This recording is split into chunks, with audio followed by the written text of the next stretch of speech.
Cool. So this is your portfolio. Oops, sorry about this. Right. Cool. Have you made this? Let's see what you've got in here. Cool. Let's open all this stuff. Okay.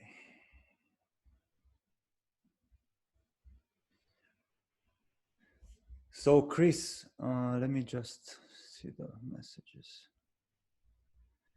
Do you want honest feedback or do you want good feedback? So we can set the tone. Honest, perfect. Okay, so let's see. So when I click on this, I go to a route in your portfolio, and then I get to open the actual project. So what I would do here straight away, I would have, for example, two buttons underneath this image, one with the live project and one with the GitHub portfolio, because otherwise it's a bit weird to click on this and then I need to click again and again, you know? So whenever you are making an application, you need to think about how you can remove friction, you know, between you and the recruiter that's going to open your portfolio. Does this make sense? Let me know in the chat. Okay. So the first thing is you need to reduce the friction between you and the recruiter, okay? So let's say I am here on the URL shortener and I go to the live site. It doesn't work, bro. The live site takes me to the GitHub page. So that's my first feedback. You need to fix that thing. I like the design. Let's say,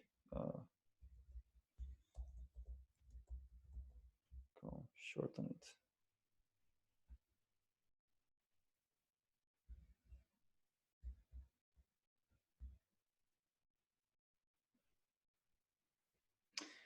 Then, okay. It's not even shorter, it's longer. So I'm not sure if this works as it was supposed to. So your code shortener or your link shortener made my link longer.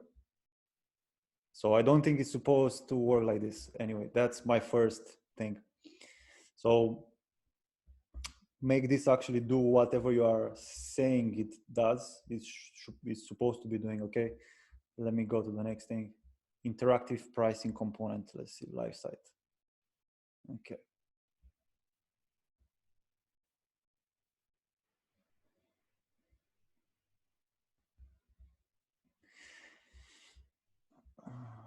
Okay, so here's the deal. You have a few projects. I can tell you have a knife for design if you've done that, but your projects are very, very basic, you know, I mean, they don't do that much, if that makes sense.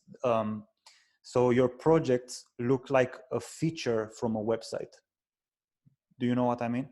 Chris, can you let me know in the chat if I make sense? Yeah, so let me actually quickly show you what one of my students is doing. Let me see.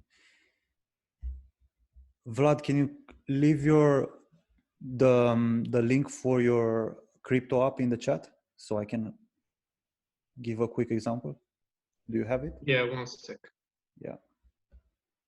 So ideally, guys or girls, whenever you are building a project, you need to think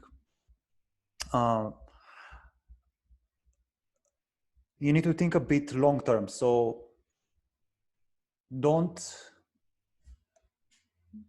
aim to finish a project in a week. So think about how you can develop an application in 3 months, right? Because the longer you are working on a project, the more problems you'll encounter. and that's gonna make you a better problem solver and a better developer. Okay, so when you'll have an app that you are thinking about in the long term, you'll need to deal with scaling. So how can you make your code be robust enough to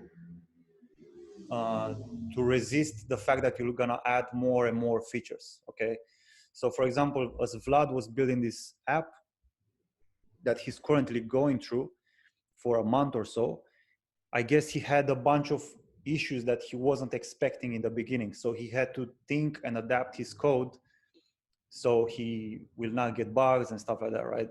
And this is actually closer to the real world as well, because you're not going to work on an app for 1 week or 2 weeks. You'll most likely work on an app for 1 year or 2 years.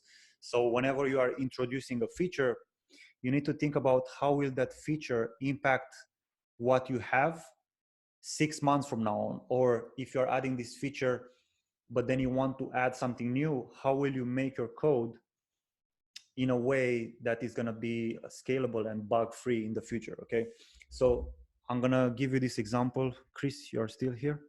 Give me a thumbs up or something. I assume you gave me the thumbs up. So this is an app that Vlad is building for a month or so. And this app has a bunch of smaller apps inside, okay? So if you look at this, all you see it's like a table, right?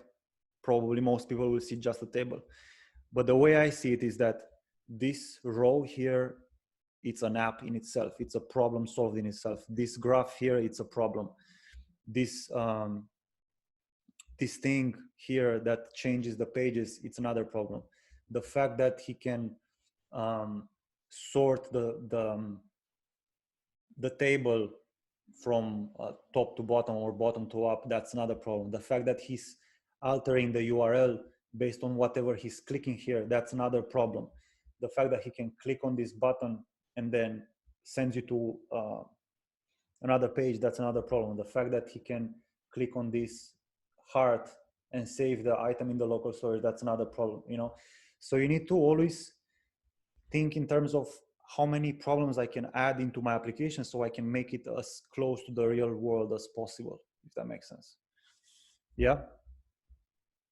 So I would say you have a good eye for design, but you need to start building more complex applications. And yeah, that's my advice for you.